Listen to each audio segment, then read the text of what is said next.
Todd, we'll go ahead and hand it over to you for introductions of Chris. It's so great to meet you, Chris. Oh, it's nice to meet you. Thank you. Yeah, so we're excited to make public and have Chris Latimer join us today. I've known her for quite a while in some of her previous roles, and she's got great experience in workforce development, education training, youth, and I'm just really honored and excited that not only is she part of the KIC now, but also appointed by Oregon Senate as a new member of the Workforce and Talent Development Board. And I had asked Chris a while back if she would be so kind as to say a few words about her background and her interest in being involved with our work. So with that, I'll toss it over to Chris and let her introduce herself and share a bit about herself. Chris? Oh, great. Well, hello, everybody out there. So Chris Latimer, I left the workforce development system for greener nonprofit pastors about 12 years ago. I was formerly the executive director, CEO of the Oregon Consortium and Oregon Workforce Alliance, and so go way back with Andrew, battling over rural and urban conversations. I left there to go partly because the system was just becoming so frustrating. I went and ran a Boys and Girls Club, Lebanon and Sweet Home, for 10 years, achieved some great goals there. And 2 years ago, I was invited to join Knife River Corporation. I'm a corporate employee based out of Bismarck, North Dakota, to come on and light up the work that they're doing here at Knife River Training Center, basically bringing together my workforce development skills, my work in CTE and STEM, and just my passion for the industry and all the amazing jobs and careers that are available to people in great companies like Knife River that still go unfilled and vacant. And so I'm here now, and about a month ago, I became the Senior Director for Training and Development for the corporation. So working across our 14 states, building out a great, big, huge new team for our company. So really exciting stuff. So I've always loved the workforce and economic development. And so to get to do this job here and be part of the work that you're doing is just a blessing to me. And I just hope to be able to bring the voice of construction and transportation, rural people, as well as, a strong focus on supporting kids and education to the table. That's me. Oh, thank you.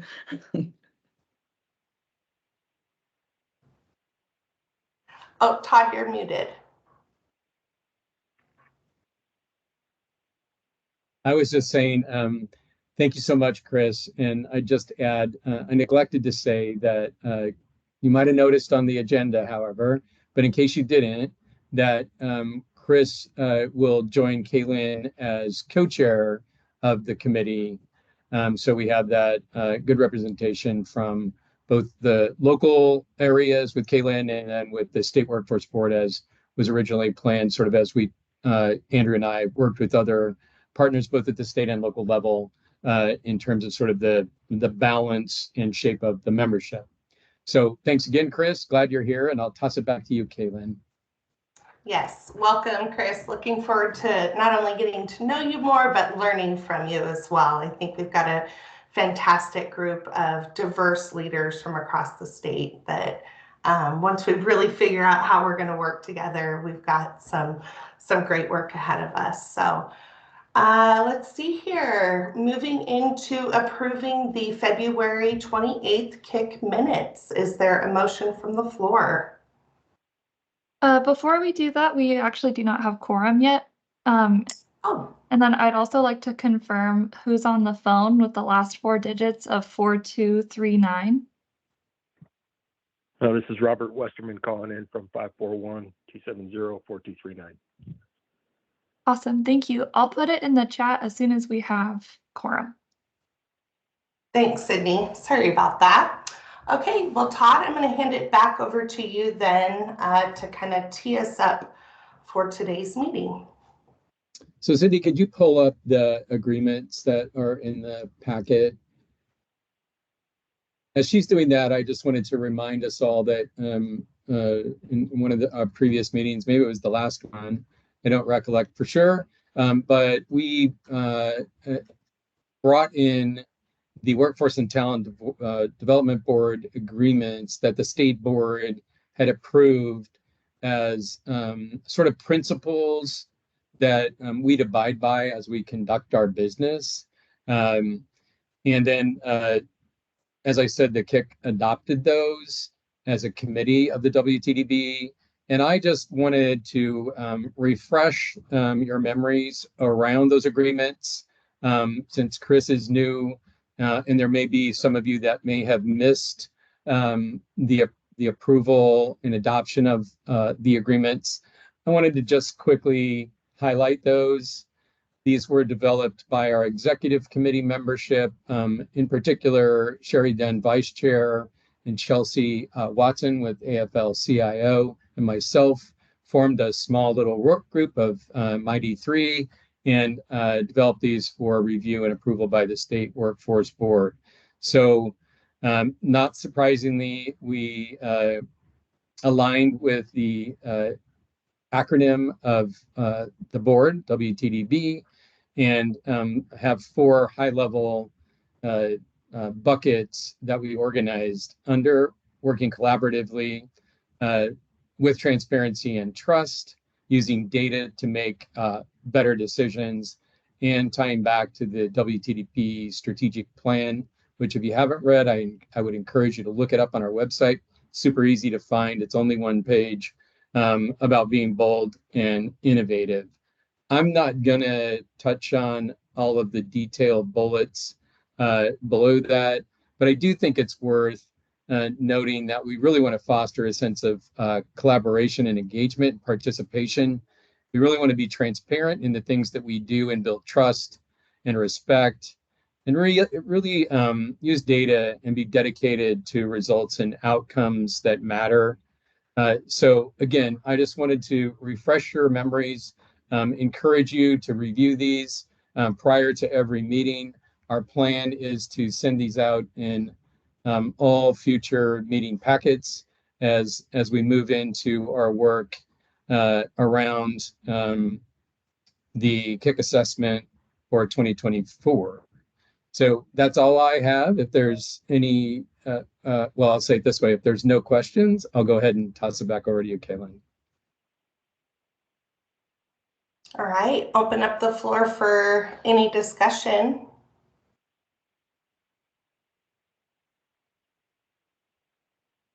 Okay. Andrew, it looks like you're going to give us an update on the KIC RFP assessment. Yes, my apologies, but for some reason my desktop just shut down, so I'm on my phone now.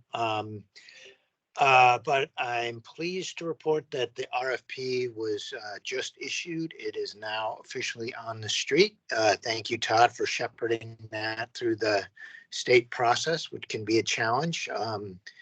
And believe it or not, I think that was almost record time to get it on the street. So congratulations, Todd. I don't know if you're buying people drinks or whatever you're doing, but appreciate that.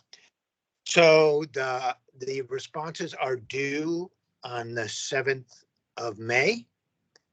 The total value of the contract is about $150,000, just under $150,000. There's some procurement reasons for that, but we also have the right to move that amount around a little bit. The contract will be good through December 31st of this year. And it includes a very thorough initial review of all the other assessments that have been conducted, as well as several other documents, including the legislation, the authorizing legislation for this committee, and a variety of other, sort of relevant documents, including the strategic plan by the WTDB. So there's an initial review that the contractor will undertake, and then we will hold a kickoff meeting with this committee and the contractor. And this sort of bleeds into our final topic of discussion today. I think at least yeah, our final topic of discussion, which is really about how do we schedule these meetings out. Todd and I put together a recommended series of meetings for your consideration. And you'll notice in there that I think we penciled out 1, 2, 3, 4, 5 meetings with this committee and the contractor, both for updates and for input. And the idea really is that you all are in the driver's seat. You're helping to inform the work of the contractor, but you're also getting feedback from the contractor about what they're hearing along the way, culminating in a presentation at the 12/13. I think it's, well, we penciled in the 13th of December WTDB meeting. So at that meeting, the CIC will present to the Workforce Talent and Development Board recommendations to adopt, hopefully, the assessment, and that should move us forward to, recommendations to the governor and the legislature for next steps. So that's kind of where we're at. We can get into more detail around those specific agenda items, but good news, documents on the street. Hopefully we'll get several responses this time. It's a bit of a niche area for consulting. And something we can also do is provide a copy of the RFQ to you all. So if you know of any firms or organizations that might be interested in responding, by all means, send it over to them, and hopefully we'll have some good responses to choose from. But that's our update. Any questions?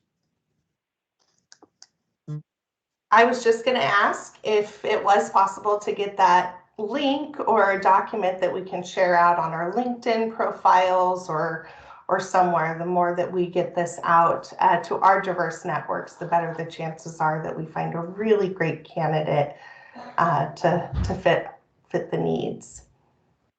Yeah, absolutely. I'm happy to do that, Caitlin. I can send it out as soon as the meeting is over. Okay. How about you, Craig? Anything to add?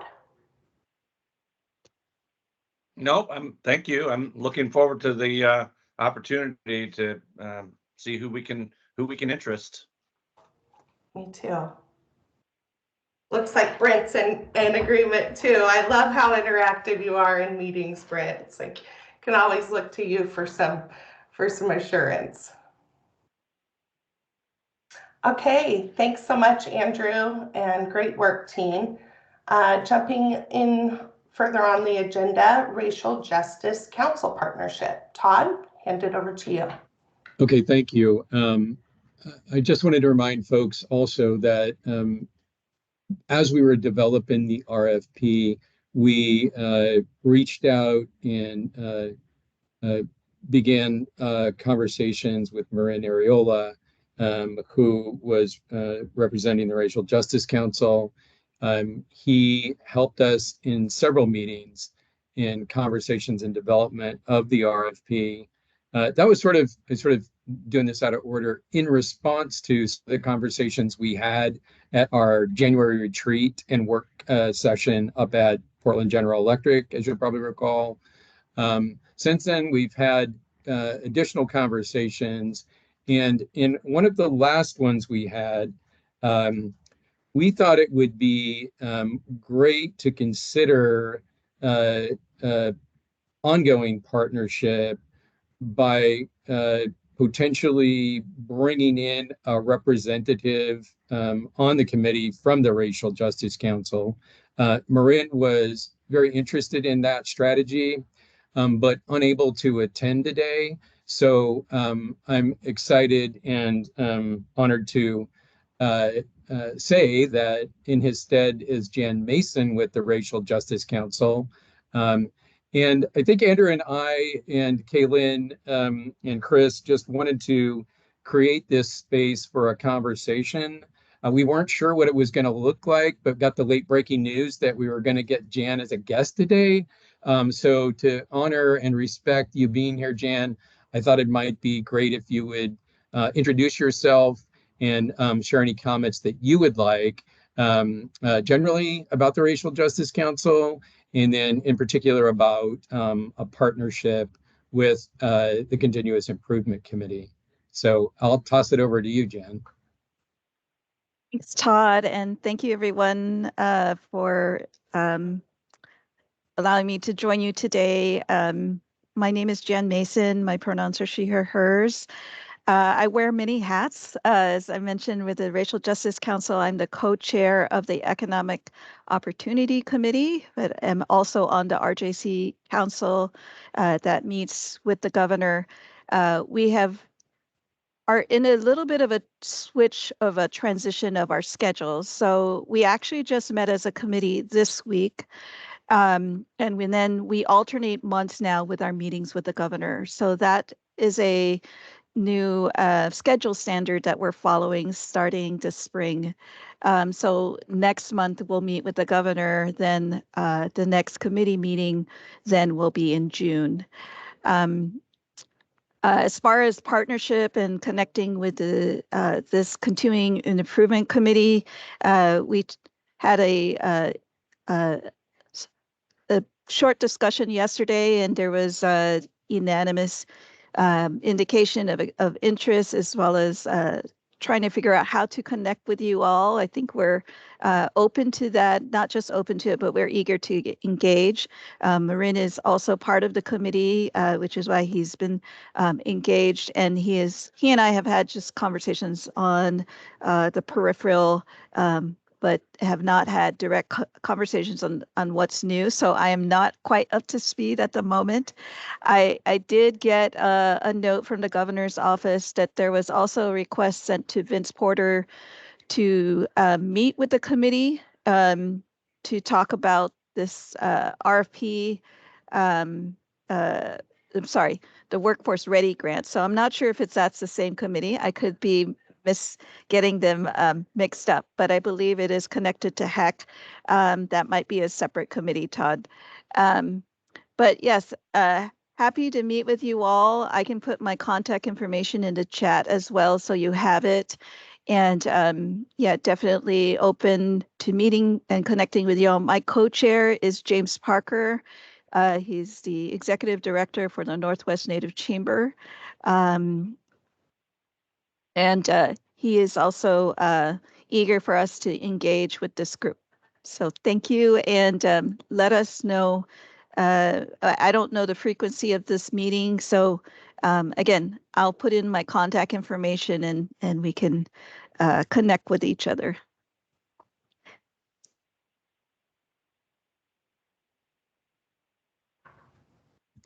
I did it again. I'm sorry, Kaylin. I've got a lot of balls in the air right now. Thank you so much, Jan, again. Really appreciate you attending and sharing those thoughts. I think that Work Ready committee might be a different place in HEC, particularly maybe under Future Ready Oregon. I think, I mean, does this sound, well, to answer your question about the frequencies at the meeting, we meet every month for an hour, and it's usually the third or fourth Wednesday at 3 o'clock. It varies a little bit, but that's sort of the cadence. It looks like Andrew has his hand up. Yeah, hi, Jan. Thanks for joining today. I was just thinking, you know, I mean, part of the goal for today is to finalize a calendar for this committee from now moving forward through the end of the year.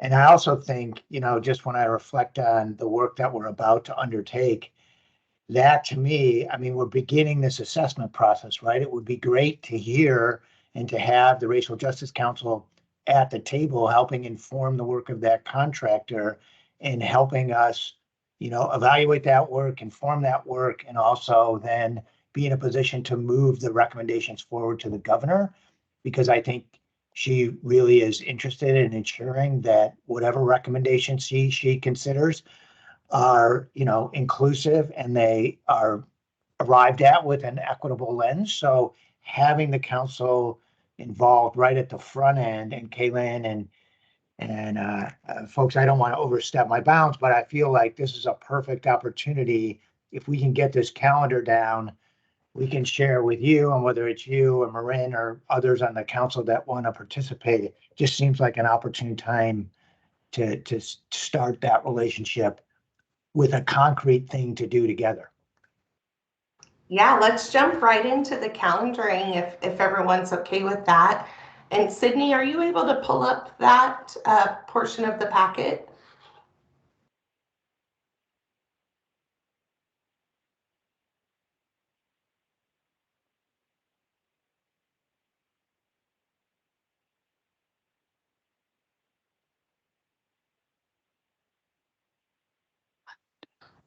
Thanks so much. And Todd and Andrea, I'll let you guys go ahead and take us through what you're visualizing.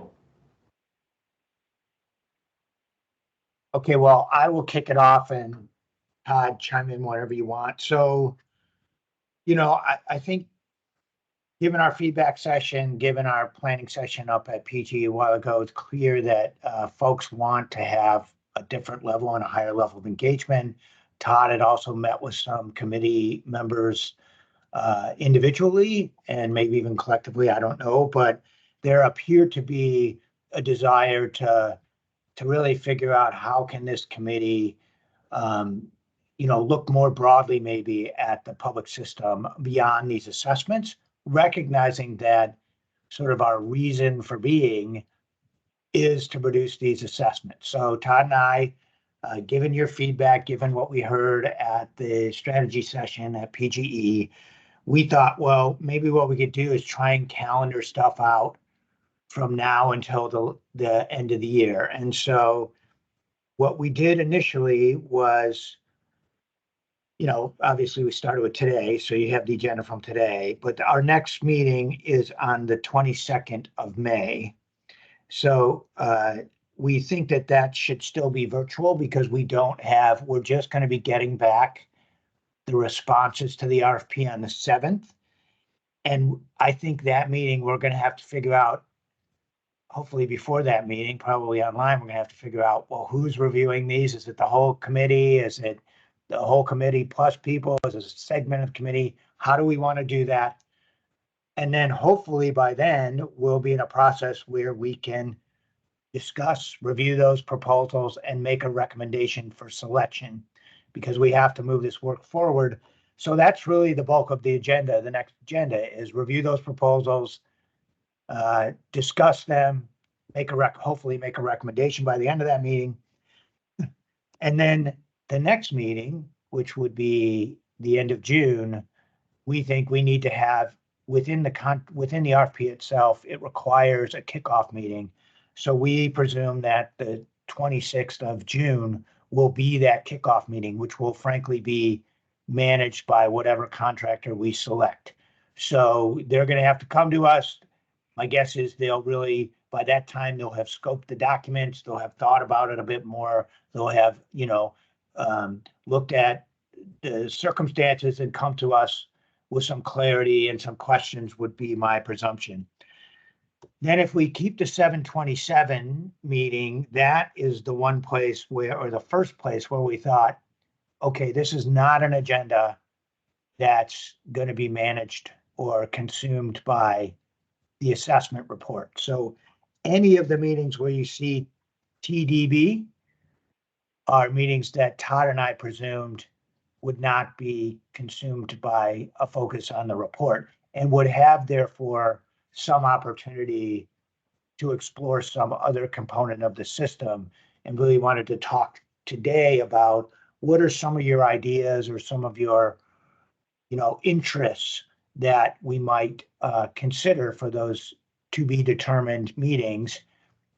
Do we want to go to a different part of the state? Do we want to go, to visit some other partner organization? Do we want to go down and, for example, visit Chris's shop where they're doing some really cool stuff to train people in the construction industry? So stuff like that, those TBDs on the calendar were the areas that we think we have some flexibility to add to the agenda and to get off the topic of the assessment. But obviously, all of those other meetings, we need to focus on the assessment with a goal of getting that to the governor and the legislature before the end of the year. So I don't know, Todd, if you have other stuff to add, but Well, that was great, Andrew. Thanks for the summary and walking us through that.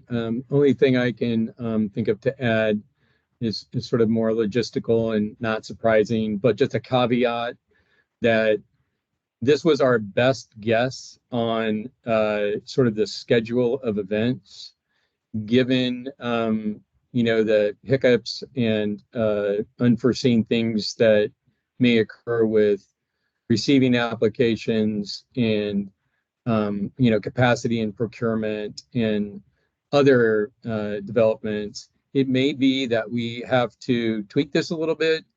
I don't want you to think this is set in stone in any way, shape, or form. And then there may be, for example, in that 522 to 626, that's not a lot of time from now is going to go by. So that may require, I guess my point is, scheduling some additional time if we really want to drive to get some of these deadlines completed. So other than that, I think we could open it up to folks for your comments, insights, observations, particularly regarding what Andrew said on those TBDs. Love to hear what you have to say.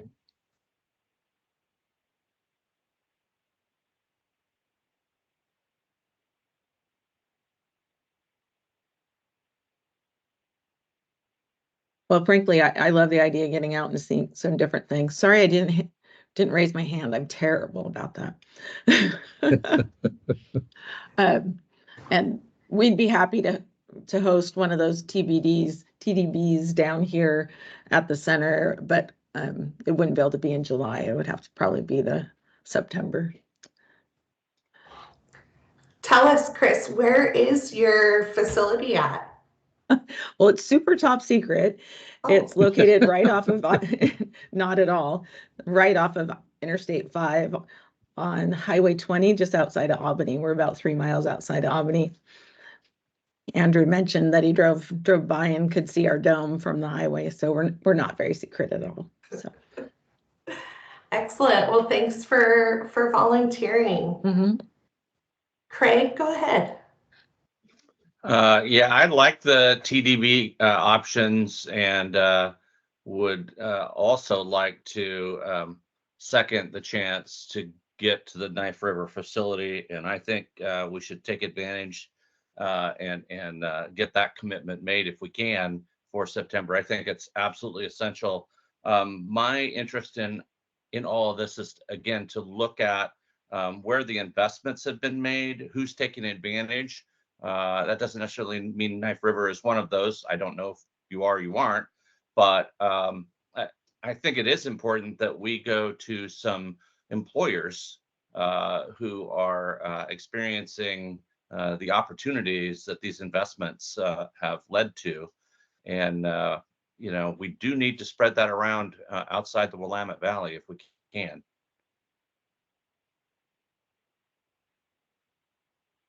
Great. Thanks, Craig. And if you have any, suggestions, I think Todd and Andrew are up for those too. Brett? I do. Yeah, I'm great with the schedule. It makes a lot of sense. And I like also the idea of going on site and would be glad to host down here. We're quite a drive for most everybody, but I love giving tours of the urgent care practice. We'll have our cohort of x-ray techs, bilingual x-ray techs we're starting to train. Will be going in July, so we could talk to some of those students and things. So be very happy if you'd like to come down.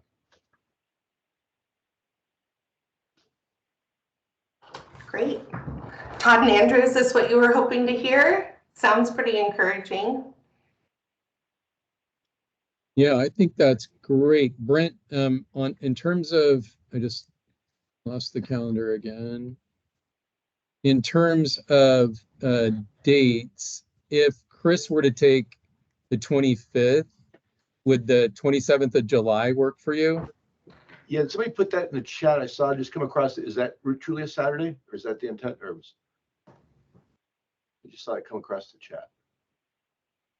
Oops, we must have screwed that up. So July, it'll be July 24th, not the 27th. Yeah, that guy could work. Great.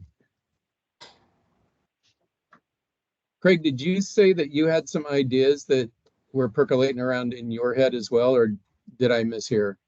No, well, I do, but we only have 2 dates that I can see at this point, and I think we have 2 candidates here.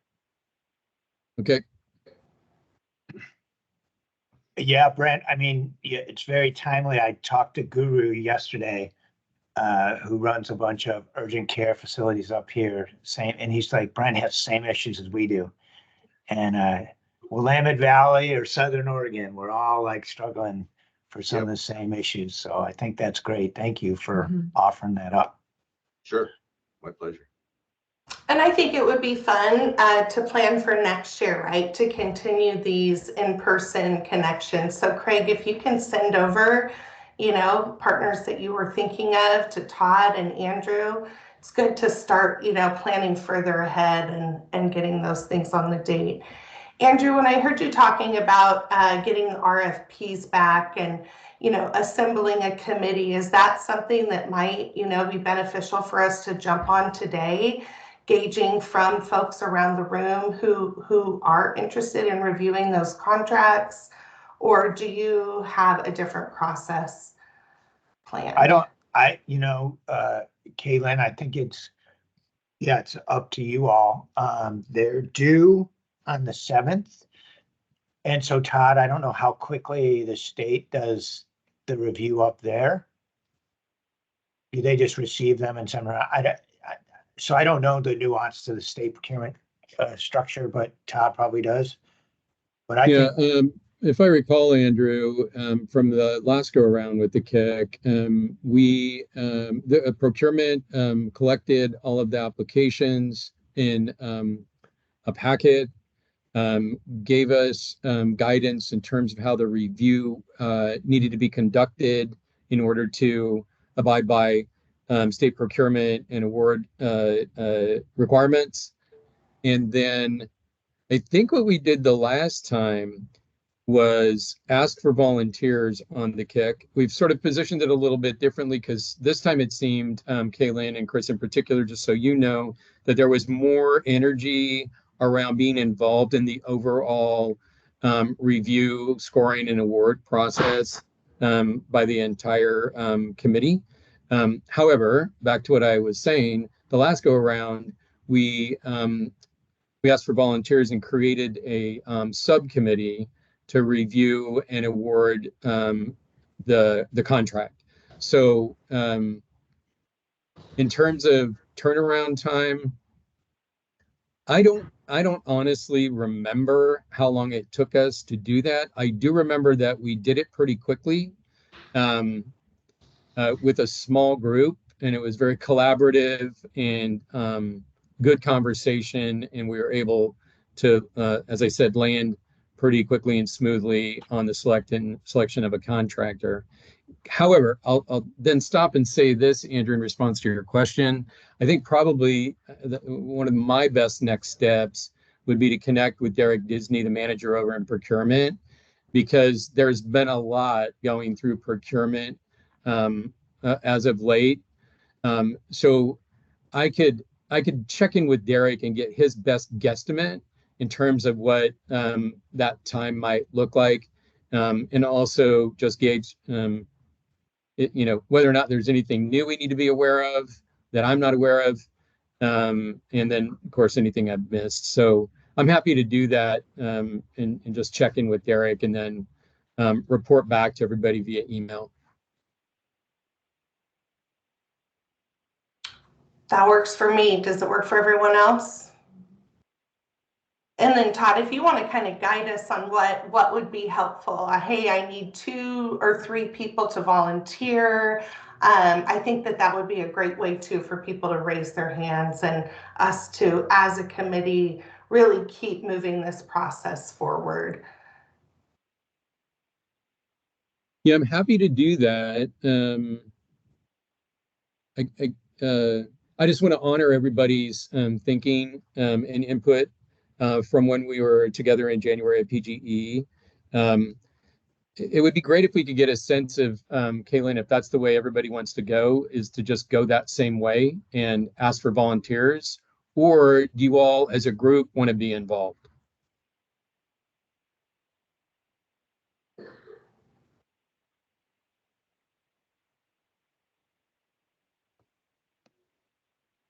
Go ahead, Craig.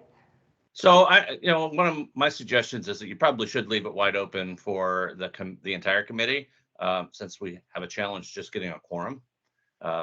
So I think isolating it down to members who might at the last minute have to say, well, I'm sorry, I can't do it, got to bail. We're not that big of a committee. So I think I'm committed to helping, and once I start in it, I'll stay in it. The review process for whatever that takes. That would be my preference. We're just not that big. This is Robert Westerman. Sorry to interrupt here. I keep raising my hand, but you can't see me. Oh, sorry. I'm happy to participate again in the process. I did participate the last time. So if you do need people to review, I'm happy to do so. But I'm good Great. with whichever group here decides. And I was just going to say, even though we're going to try our darndest, the odds are there's not going to be a ton of responses. My guess is we'll be lucky to get Yeah, that's a 3 or good point. 4. That's a good point. So I don't think the workload's going to be that challenging. Great. Making sure we have a plan, that's all. Like a good plan. Okay, so we'll move forward, assuming that we're all going to be involved as sort of the calendar would indicate, and I'll have my follow-up steps and report back to everybody, Kaylin. I did notice a while back and forgot, but I just remembered that Sydney let us know that there is quorum, so if you wanted to approve minutes from the last meeting, we could go ahead and do that. Thank you. Yep, that's exactly where I was headed. Nice. Would love to entertain a motion from the floor to approve the February 28th KIC minutes. I'll make that motion. This is Brent. Thank you so much, Brent. Is there a second? I'll second. This is Paul. Thanks, Paul. All those in favor, raise your hands.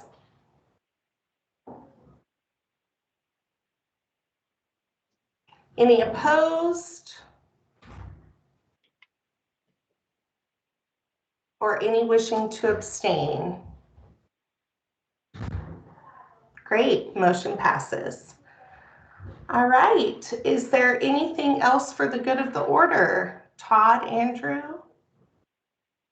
Yeah, I'd like to make a shameless plug for the WTDB around the Talent Summit. The Talent Summit is closing in on us. It'll be here in 3 weeks. It is on May 14th and 15th at the Salem Convention Center. The overall theme is not just business as usual. We'll have Romanita Hairston, the CEO of Murdoch Foundation, giving day 1 keynote. She's very inspirational. If you don't know about the Murdoch Foundation, I would encourage you to Google it. It's an incredible organization, and they do some great work in the Northwest. We're going to have 4 tracks. There'll be a track on data and policy, a track on Future Ready Oregon, another one on youth, and last but definitely not least, a track on employer engagement. We'll have, I think in total, 12 or 13 breakout sessions over the day and a half. It starts at 9 o'clock on the 14th, finishes up after a mixer at 6 o'clock that day. We reconvene at 9 the next day, and you'll hear from the president of Oregon State University, President Murty, who I've never heard speak, but I've heard a lot of great things about her speaking engagements that she's led. So there'll be some great onstage panels. Those breakout sessions look to be very inviting. I encourage you to attend. There is no cost. The food is provided. and we're excited and think it might be one of the best talent summits yet. We did hear some exciting news this morning that I wanted to share. All that for the first time ever, the Governor Kotek, is going to come and speak at the Talent Summit. So many of us that are in workforce education and training are pretty excited about that because we haven't really heard her speak to that. So we'd love to see you there. What I'll go ahead and do, Kaylin, is I'll send out a link to the registration after this. We had hoped to get up to 500. It looks like we're well over 400 registrants right now. With the announcement of the governor attending, we expect that our show rate will go up, and we may have to release the cap for a few more to attend, up to what budget will allow. But we're excited about it and encourage you to come. Congratulations, big deal. Really exciting. Thanks for that update, Todd. Yeah, you're welcome. Is anyone planning on going? Paul, are you headed there to the Talent Summit? Unfortunately, I can't miss those 2 days. No, I'm sorry about that. I was visiting with Stacy Calkins this last weekend at Regards to Rural, and I know she's going to be there and is really excited about it as well. All right, any more good news from the floor?